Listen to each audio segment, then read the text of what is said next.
Hey there, my friend, it's Dr. Anthony Balduzzi, founder here at the Fit Father Project. In today's video, I want to cover my top 10 favorite low back exercises for men. And a lot of guys, when they focus on their core training, are always focusing on crunches and ab work, and they completely neglect the low back, the posterior chain. And I want to help you fix that today. I want to give you 10 exercises that you can do to strengthen your overall back in general. And if you're young and you're looking at becoming stronger and more athletic, your low back is essential for your squatting strength, for your deadlift strength, for your pull-up strength. And then as we get older into our 40s, 50s, and 60s, the strength and quality of your low back honestly determines your mobility and how good your quality of life is. If you've ever had back pain, you know it's absolutely terrible. So I want to give you some exercises that can help you correct that, strengthen the core, and some of these exercises involve no equipment whatsoever. Some of them involve things like a medicine ball, and the final exercise on this list I have for you is actually really fun. If you have the equipment, I recommend you check that out. And I want you to, here's my challenge for you in this video. Pick at least 3 of these and incorporate these into the next week. No matter what your workout plan is this week, I want you to do these, get them in. Your low back's gonna get stronger as a result. Let's get into the list and our first exercise of the top 10 low back exercises for men. FitFatherProject.com. All right, so the first exercise on our top 10 low back exercises is a standing back extension. And the easiest way to do this is to grab some kind of weight. It could be a dumbbell, a kettlebell, even a plate. Hug it nice and tight to your chest. And I want you to take roughly a shoulder width stance and really focus on feeling your feet pressing into the floor and activating your glutes. And now I want you to hinge at your hip and slowly come down and feel your glutes and hug that weight tight to your chest and extend your back and squeeze your glutes on the way up. So the hip hinging motion we're doing right now is the most fundamental motion for your hips. And the low back is involved in decelerating as we come on down. And so I want you to really feel that low back work in synchronicity with the hips, the glutes, the hamstrings. And I think this is a good exercise that you can do in 2 rep ranges. One, if you're really looking at pushing your strength, you can do this heavy in anywhere from the 6 to the 10 rep range. If you're looking at improving your overall posture, your biomechanics, and getting more endurance into your low back, you can go 15 to 20 reps with a very light weight. Now there's a version of this as well called a good morning that is also very good, where you basically have a barbell on your back loaded like a squat position, and then you're hinging at your hip. It's a very similar concept, but it's just a little more advanced, and you can load yourself a little bit more when you're doing a barbell good morning. But the concept here is have a weight around your chest or your upper body, hinge at the hip, integrate those low back, and fire your glutes on through. That's the first exercise on our list. Let's move into the second exercise. Exercise number 2 is a fun one. This is a stability ball hyperextension. And for this, you're gonna need a bench and ideally one of those big medicine balls. And you can see me setting up here where I'm putting the ball on the bench and I'm kind of wrapping my upper body around that. What I'm trying to do is get my hips off the ground while anchoring myself with my upper body. Now, when I'm in this nice set position, I'm gonna do a hyperextension, which means I'm firing my glutes and my hamstrings to move my lower body up, and my low back and my glutes and my hammies are actually doing this motion. It's absolutely fantastic. And if you do not have this full setup of equipment at home, you can try to do this on maybe the end of a bed or maybe on the table. The whole point is you need to have yourself really nice and anchored on your upper body, then use your glutes and your low back to swing yourself out. Now to make this exercise a little easier as you're getting stronger, you can actually bend your knees so you don't have as long as a lever behind you, and you can go ahead and do that up. I recommend you do this anywhere from the 5 to 15 rep range and really focus on squeezing your glutes and your low back together, and pause a little bit at the top to feel like you get maximum tension. This is a phenomenal exercise for you to try, especially because there's a good chance you haven't done this before. So check this out, and let's move on to exercise number 3 on this list. So exercise number 3 is actually an exercise I did many years ago when I was a competitive bodybuilder, and that's using a ball, the same ball that we just used, to do some hamstring curls.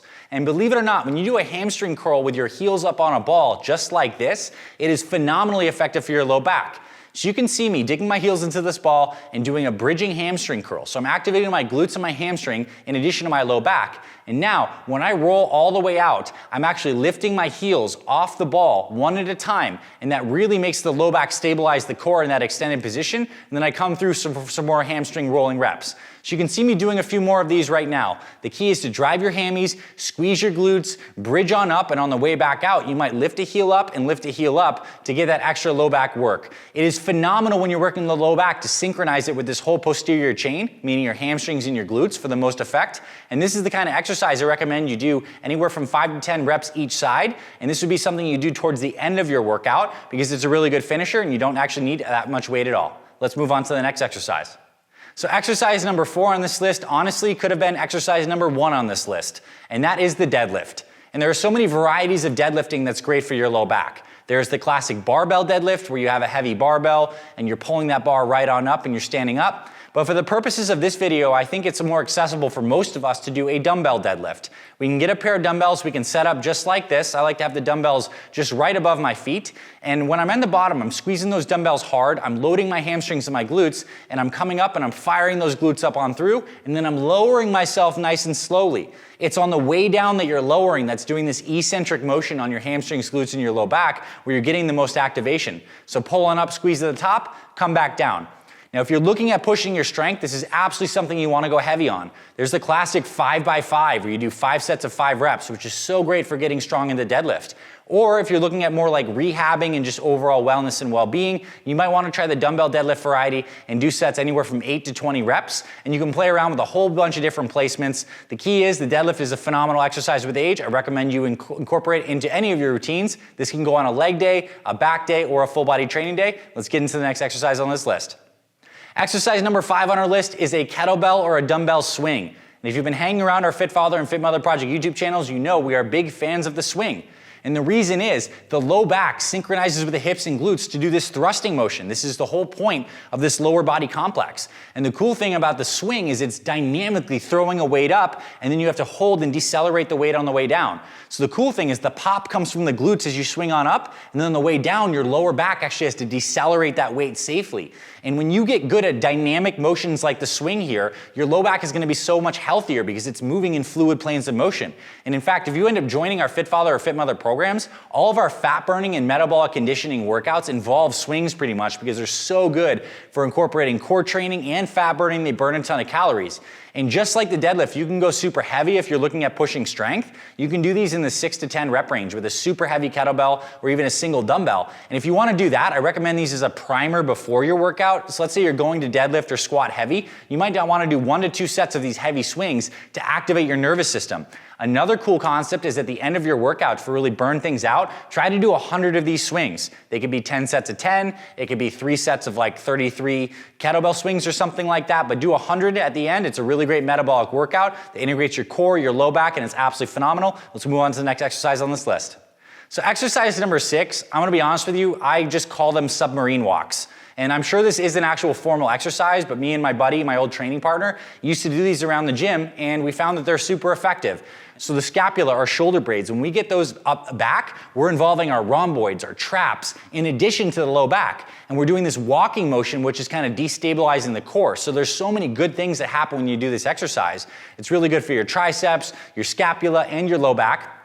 And I recommend this is kind of one of those finishers that you do on the back half of your workout. This is great at the end of a leg day, great at the end of a full body day, great on the end of a back day. If you're the kind of person who likes to do back day, try the submarine walks to really work your scapula and your low back in conjunction. I would not do this before doing something like deadlifts or kettlebell swings because they are taxing and you want to save your nervous system and your strength for the heaviest motions first, and then doing some of these more filler refinement exercises later. It's very good as an accessory motion. I recommend you do this. Now, in terms of sets and reps with these, I recommend you basically just do it for 1 minute. Set a 1 minute timer and go around. And you can try 2 different kinds. You can try to do it with a lightweight, maybe 10 to 15 pounds. And as you get stronger, you can try up to a 20 or 30 pounder by holding back. You're gonna find it's phenomenally effective for your low back and your upper back. I recommend you try these submarine walks. Let's get into the next exercise on this list.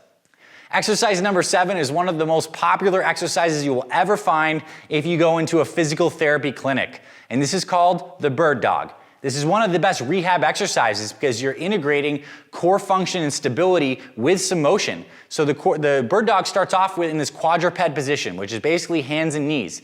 And then you're gonna take one of your legs and the opposite hand, you're gonna extend those out into a straight line while trying to keep your belly button and your whole core parallel with the floor.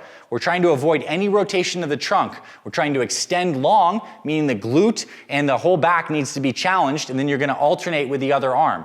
And on the way in, you can do this little bit of a crunching motion where you try to touch your elbow and your knee together. That's a fine bonus, but you want to probably do around 5 to 10 reps each side and focus on getting long and being very stable all the way through this motion. This is one of those things where it's all about quality over quantity. I'd rather you do 3 proper bird dog reps each side than a bunch of sloppy ones where you're rocking, and really focus on slow controlled motions. This is something that can be used as a warm-up before any leg or back exercise because it really integrates stability and core strength, or it can be a great finisher. And if you're someone that has back pain, this is something you should definitely consider doing on a regular basis, if not daily. Let's move on to the next exercise on this list.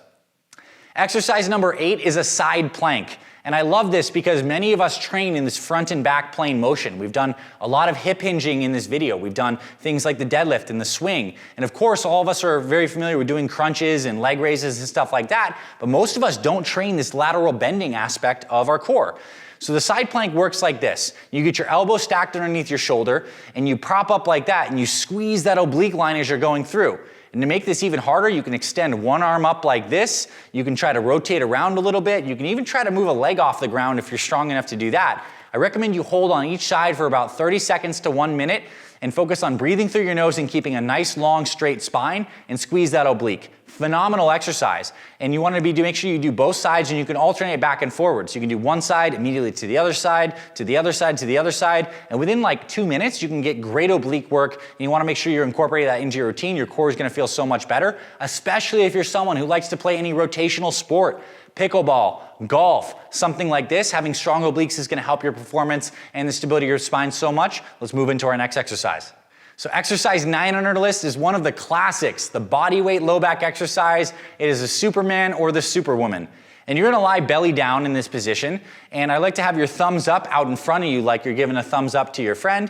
And now I want you to squeeze your glutes together and your hamstrings and extend out and elevate yourself from both the upper body and the lower body. So you're basically getting out into this extended position, raising up, holding at the top for a little bit, and then coming right on down. It is a small motion, but as you bring yourself up, I want you to focus on really squeezing your glutes and hamstrings and then also getting that thumbs up position nice and high. And while you're here, you might want to do anywhere from 10 to 15 reps. And much like the bird dog, it's all about quality over quantity. You want to get into that really top contracted position. That's where the low back is working. Those spinal erectors are working. And you can do some fun stuff with your arms. You can move up and down like Ys. You can pulse out like Ts. You can grab a band or a jump rope or a towel and try to do some kind of like pull-up style motion when you're in that top position. You can have a lot of fun with this. Point being is your back is an extension, keeping that tension throughout your whole entire posterior chain. And you can do some movement from your upper body for some dynamic instability that the low back has to compensate for. Amazing motion. I think this is a great finisher. You can tack this on to any kind of core work you do, or a little bit of a warm-up before you do anything like deadlifts. Now, I wouldn't go crazy with this as a warm-up, but maybe do 5 to 10 reps could be a good idea to activate your back before some heavy lifting. Let's get into the final exercise on this list. So exercise number 10 is probably one of the most important of all. It's not actually a strength exercise, it's more of a health exercise, and that is spinal decompression. So we've been talking a lot about how to work these muscles of the low back. We've been working the spinal erectors, the obliques, the core, the glutes, the hamstrings, this whole posterior chain complex. But the muscles are just part of the low back anatomy. We also have the actual spine itself, the spinal vertebral columns, as well as the discs. And the problem is when we stand up with good posture, gravity is constantly compressing us. And as we get older, we tend to shrink. We lose hydration in our discs and our spine gets more compressed. And when that spine gets compressed, it can put tension on the spinal nerves that innervate our muscles and our key organs. So the key to long health and a good healthy spine is decompression. And there's a couple ways you can decompress. One is very simply hanging from a pull-up bar. And this is great. You hang from a pull-up bar with a nice grip that feels comfortable on your shoulders, and you allow that low back to lengthen. You try to actually be strong in your arms and your hands, but allow that low back to relax. So allow those hip flexors to relax and open that spine up. That's good. The problem with hanging from the upper body, although it's great and healthy for your shoulders, is it is dependent on your grip. If you have access to an inversion table, it's really great to be able to get upside down. And when you're hanging upside down, you're obviously getting good spinal decompression. And when you have decompression, blood flow, especially when gravity is reversed effectively for your spine when you're upside down, is rushing in and feeding those areas with key nutrients. So the inversion table is also a very great way. And perhaps the most hardcore way, and might even be my preferred way, is to use something like these teeter hang-ups. So these teeter hang-ups are little like ankle things with hooks on them, and you can hook yourself up to a pull-up bar and hang completely inverted. And I absolutely love this. It feels phenomenal for my low back. And what I find is when I hang upside down for like 1, 2, 3, 4, 5 minutes, after a while, I actually feel a nice like release, might even feel like a low back pop, like you got a chiropractic adjustment. That happens as gravity just gently opens up this whole spinal column that has some degree of compression. And it's also really nice to have your hips be pulled from their socket in just a nice gentle way. It's very relaxed on these tight hip flexors. So of course this may not be right for you. Make sure you check with your doctor, especially if you've had a knee replacement or a hip replacement. You might not want to get into this exactly, but if you do want to explore the teeter hang-ups, there's also a whole bunch of cool stuff you can do. You can try to do some sit-ups or some hip flexor stuff while upside down. It's really phenomenal. If you can get to the point where you're healthy enough to do this, it's really good for your low back. So I hope you enjoyed this top 10 low back exercises video. I know we covered a lot. I'm not expecting you to do all of these. I think you should just pick a couple of them that you haven't tried before and incorporate it. The key thing is we want to integrate this low back with our core training, with our posterior chain training, and it's going to help you be so much more functional, so much more strong, because the quality of your low back ends up being the quality of your life. And one other honorable mention thing I'll say is if you have low back issues, try to get some imaging, at least get an x-ray, maybe even get an MRI. There's a lot of cool therapies that are non-surgical these days that can help your low back. Things like PRP injection, which is platelet-rich plasma, or prolotherapy. There's a lot of doctors maybe in your area that can inject your body with certain things that stimulate a natural healing response. So low back injuries don't have to set you out once you understand how to strengthen them through these rehab exercises, spinal decompression, and any of these medical therapies. I hope you found this valuable, my friend. If you want a complete done-for-you workout plan that is very functional, that'll help you achieve good strength and stability and just feel great as you age, check out our Fit Father and Fit Mother programs linked in the description. We have the best programs online for busy moms and dads over 40. Those programs are available for you. I'd love to have you as a part of our community online. Thank you for being here, my friend. If you like this video, if you found it useful, hit thumbs up. It helps this video spread across the algorithm and reach more people who need this kind of low back training. And of course, subscribe if you haven't. We literally have hundreds of videos that are way even better than this one, but I actually like this one, so I hope you did too. So hit thumbs up if you like this, subscribe if you haven't. This is Dr. A signing off. I'll see you around our channels, and I'll talk to you very soon.